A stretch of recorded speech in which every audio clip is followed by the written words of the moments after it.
An upper Midwest winter is a sensation that is never forgotten.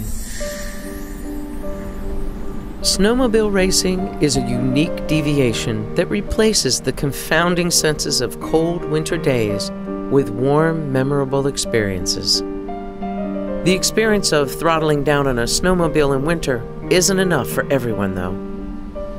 These racers have found an outlet to fill that long-term yearning for the throttle. Their stories are a reflection of cold winter days, where the tales of life cast a deeper meaning than the race itself. The authors are tough-as-nails women who compete in a sport that confounds rational thought. Their stories cast a reflection upon the warm waters of summer. This is Watercross, and this is the IWA.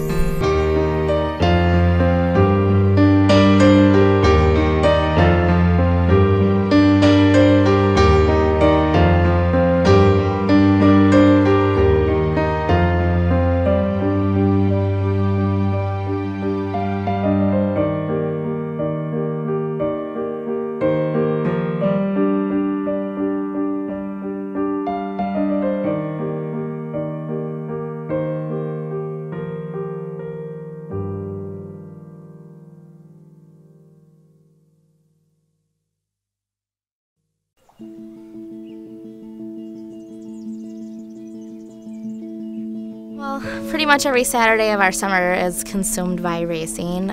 We do a lot of testing and just figuring out what's going on the sleds. Example, today we had a new motor in the sled, and now it's time to figure out what the bugs are, what's working, what isn't.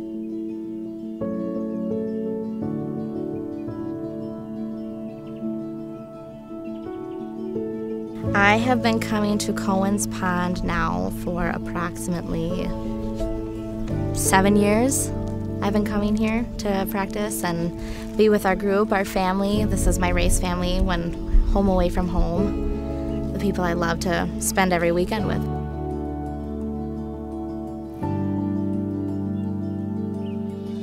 Watercross is basically like defying elements that you didn't think were possible. It's snowmobiles on water, traveling at accelerated speeds that are just insane to even imagine a snowmobile could go that fast. We are definitely faster than jet skis, but there's a lot more risk to it because you let off that throttle and your sled's at the bottom of the lake quicker than you know it.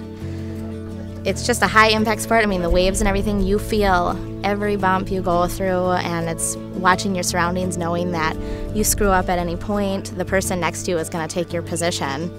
So it's a crazy, insane sport, fun to watch, tons of energy, just it's amazing. I got into watercross because my husband told me he would divorce me if I didn't do it. We just got married about almost 2 years ago, so we kind of want to do the watercross thing and get all the fun stuff under our belt. But yeah, that's my biggest, I would have to say, is to start a family. I'm getting older now, so I'm 39, I'll be 40 in February, so kind of feel like I got a little bit of a late start on that, but I've had fun until now. So you like the outdoors, you live up north, you don't really have anything else to get into, so it's kind of what you get. You take a turn too sharp or you sink, or you can go fast and do great, but I just like to go out and have fun, and I like the camaraderie of the sport, and everybody kind of helps everybody out, and I like to go fast. Well, I got into watercross. Well, I've been watching it since I was little. I started talking to Rachel about it last year after the Grantsburg race, and today was my first time on the water.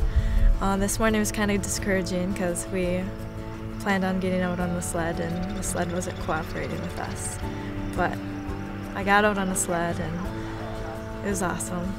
Standing on the sled, I was shaking, but I was just excited, I think. I plan on competing in the drags and the women's oval class. We'll see how that goes.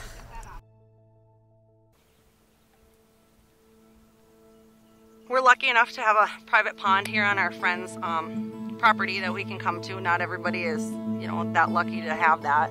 We're out here every Saturday. I started racing in 2009, so this is the place I've been coming to since then. And they don't really mind, the neighbors don't mind, and you give us kind of free rein to come out here and play around. I grew up in Ely, Minnesota, which is a really beautiful place up north. God's country, I guess you'd say. A brother and mom and dad, and grew up selling bait. That was my first job. And yeah, and then I moved up down here around 2007. My husband, Sean Zern, that rides the pro watercross circuit, he's been doing this for a long time, so he's the one that got me started on it after we got married. I met Krista a few years ago when my brother first started racing, and I really wasn't into the whole watercross thing until he dragged me out to Brainerd one year to watch him. But just watching him, it was just amazing. I couldn't stop watching it, and he is fearless. They have so many nicknames, especially like Wide Open Joe and everything like that, because he pins it as fast as he can go, because even around corners he goes wide open when most people slow down. Joe is definitely a huge inspiration and a huge help. I think he's really glad I started racing too. Having both of us race now, and it become a really big family passion that everybody watches and loves. Wicket is the horse that resides here. He's usually taken out of here when we come here to practice because he likes to grab people. He uses his teeth a lot, and he has tried to rip my handguards off, or he's head-butted my sled a couple times. There's never any shortage of laughs around here. We're with a bunch of people now that are really into watercross. It's not just, they're all very focused into it. They come to the pond, we all work on our stuff together, you know, we're timing things on radar guns, we're taking it really seriously. We're trying to just make everything better. It's not to just, okay, well it runs so-so. Well, you don't want it to run so-so, you want it to run like tops.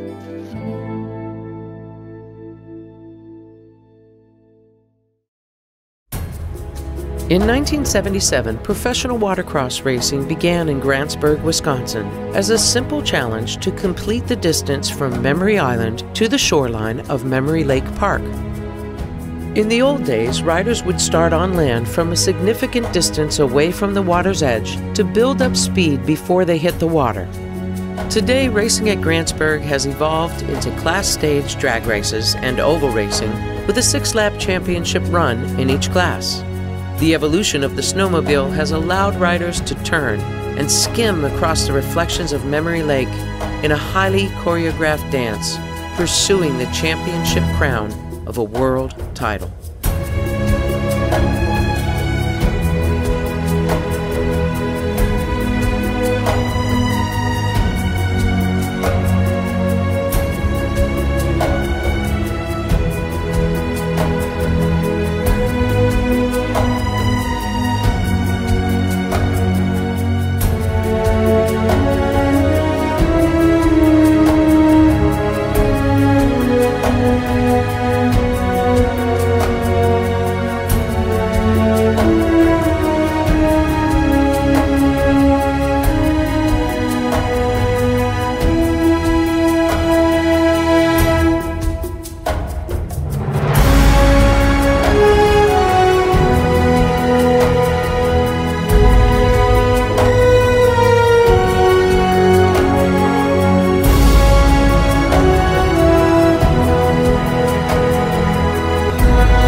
When I was little, I was an extreme tomboy. I actually had like the ugly bowl cuts, and you know, I think I even had a rat tail out there for a while, which I was kind of wondering what my mom was always thinking, but I was a daddy's girl. I wanted to do everything the boys did. I actually even told my parents when I was young I wanted to be a boy when I grew up. And I was actually picked on a lot because of being such a tomboy. And finding watercross probably has been the best thing for me because it was a sport I could finally find that I'm accepted with the guys. I can race with them, but I'm still feminine. I'm still empowered, you know, woman that's successful in my own way. I want to raise my son to be a wonderful kid and hopefully a successful adult one day, and be a good mom who doesn't want to be a good parent. I'm currently the reigning women's points champion, which means I raced the most consistently last year, heat races and everything. I raced 116 races total, which is actually more. I've raced more races than anybody in the circuit does, and I only sank twice. This upcoming season is all about becoming a world champ. I've really paid my dues. I've worked very hard, insanely hard, and I've been working out 10 times harder and planning and just mentally preparing myself because I am after that world championship. That is the race. I'm so hungry for that win, and I want to be crowned the next world champion.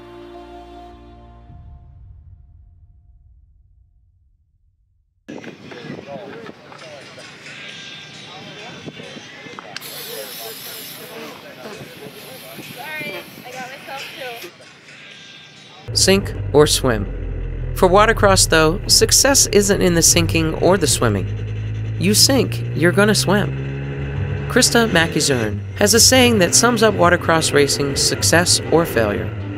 Checker or wrecker. A watercross racer will either see a checkered flag or wade in the water for a pontoon boat with a winch. The goal for the majority of rookies their first year is to just make it out of the lake dry. And for rookie Carrie Simpson, the pursuit of a dry day is her checker.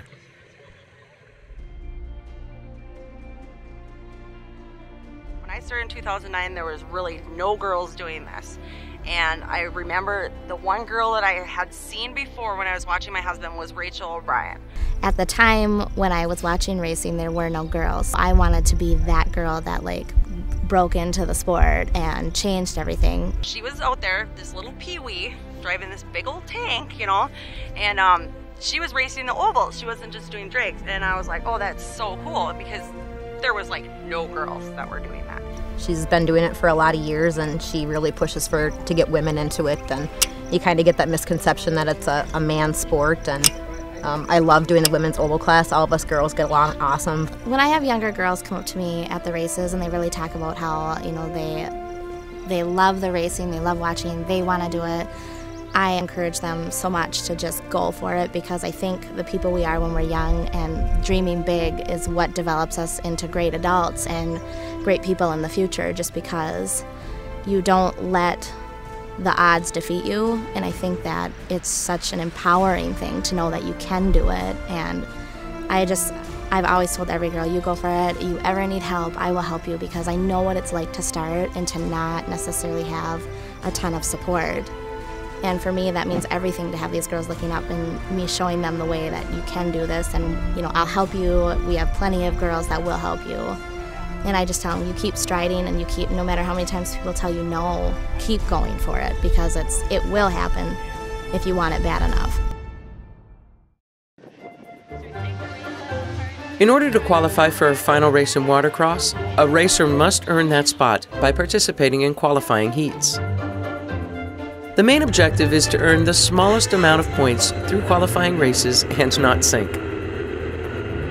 A racer's finishing place determines their points. A first place earns 1 point, second place earns 2, and a third place earns 3 points. If a rider sinks, the dreaded S appears next to their points, which can determine a bad starting position in a final. So far, Carrie's Grantsburg experience has become an unwanted rewards card for points and sinks.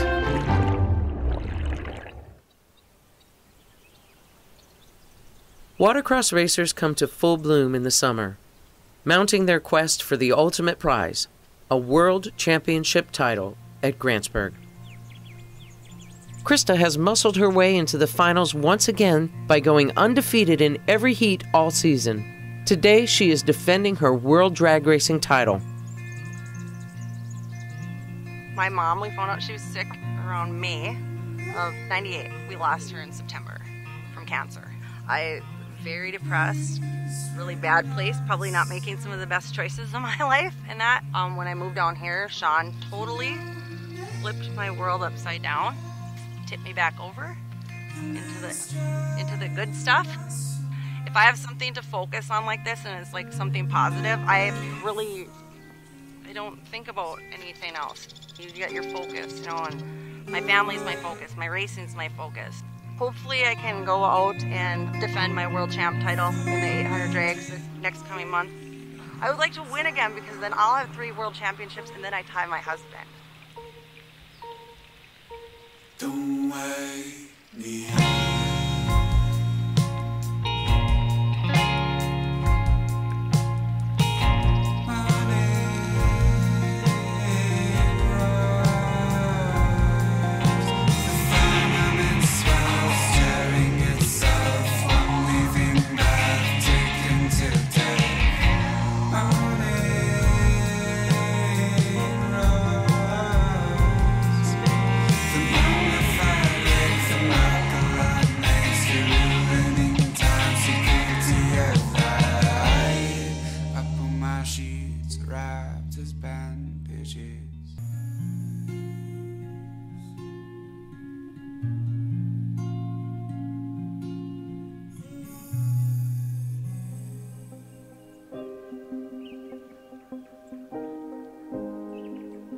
I started racing in 2009. 2010, I won my first world championship, and I was the first female in IWA history to ever win.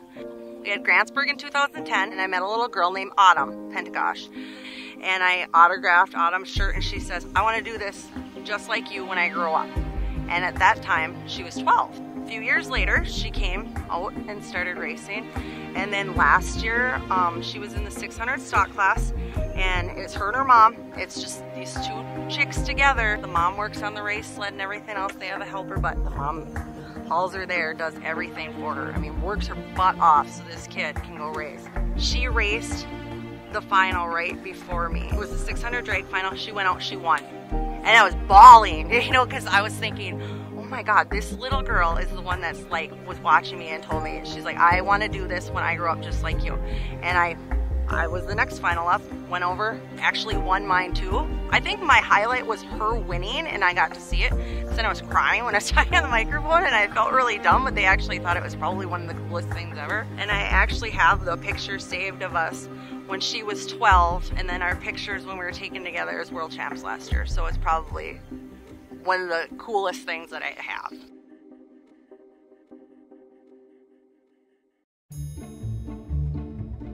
This year at Grantsburg, Carrie didn't earn her spot in a final race. She did, however, keep her head held high and race through all her heats to participate in the race to determine 7th to 9th place.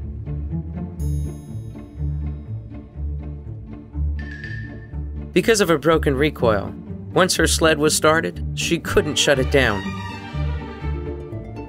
Being a true inspiration is sometimes lost behind a checkered flag held up by the champion. That willingness to persist can sometimes change failure into an extraordinary achievement. Persistence is the sign of a true champion, and Carrie finally found her checker by finishing without a sink and coming in dry. You lost your buoy though. I could cry right now. Yeah, exactly. Rachel's hunger for the plastic gold of a championship trophy earned her a spot in the women's 800 oval final. Winning her qualifying heats gave her the #1 inside lane, giving her a better chance to finally whet her appetite with a world title. Alongside Rachel are 5 other racers, including Krista, Cassie, and Mindy. There is a routine that each racer has when they approach a start. Some take a breath while their partner warms up their sled.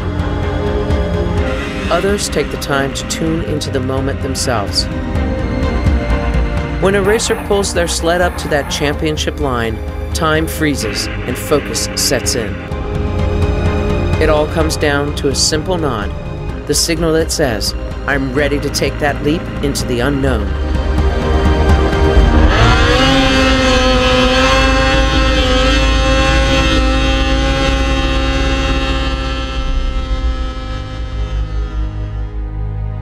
At the end of the day, the results of a race don't matter, or the time spent training for the moment that flag is dropped.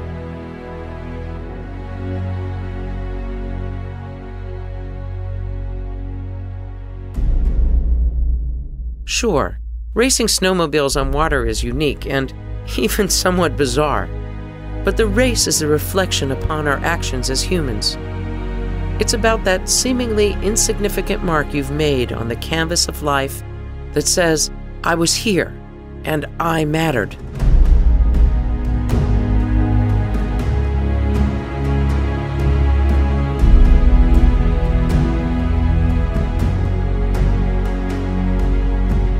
It's a memory that you make with a family member when you genuinely enjoy sharing time with one another.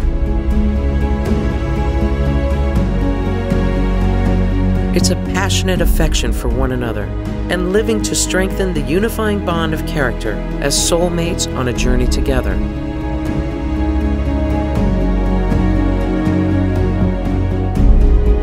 It's the love you share with your friends and the perseverance to keep getting up when the odds seem to be against you.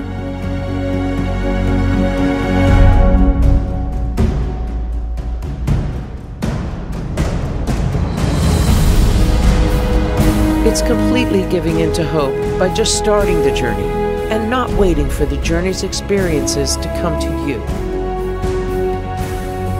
It's that dream of bringing life into this world and raising them so that they can make their mark on the life canvas.